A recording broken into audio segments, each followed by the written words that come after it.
Hello বন্ধুরা, দেখো তোমাদের আজকে আমি আইব্রো ড্র করা দেখাবো। সবাই আমাকে বলে তোর আইব্রোটা এত ভালো, এত মোটা, এত ঘন কেন?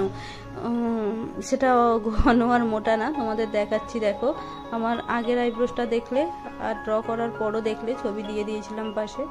তো তোমরা দেখো ড্র কিভাবে করছি। সবসময় আইব্রো ড্র করার জন্য ব্রাউন কালারের শেডটা নেবে। এই প্যালেটটা, আইব্রো ড্র প্যালেটটা আমি ফ্লিপকার্ট থেকে নিয়েছিলাম।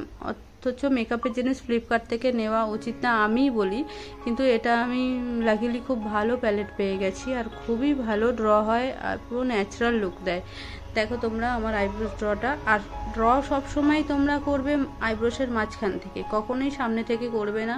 সামনে থেকে করলেই তোমাদের মানে সবাই ধরে ফেলবে যে তুমি আইব্রোসটা ড্র করে রেখেছো। যখনই ব্রাশটা সামনের দিকে দেবে আইব্রোসের, তখন হাতের মধ্যে ব্রাশটা মুছে নেবে, মুছে তারপরে যেটা একটু আধটু লেগে থাকবে সেটাই দেবে। দেখো দুটো আইব্রোসের অবস্থা আমার দেখেছিলে।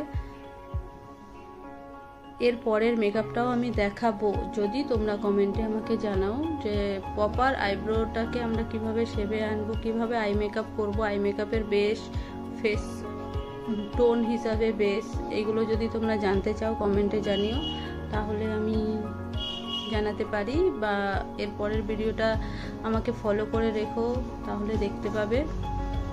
আর আইব্রোটা যদি তোমাদের আর্টিফিশিয়াল বা ড্র মনে হয় সেটাও জানিও। দেখো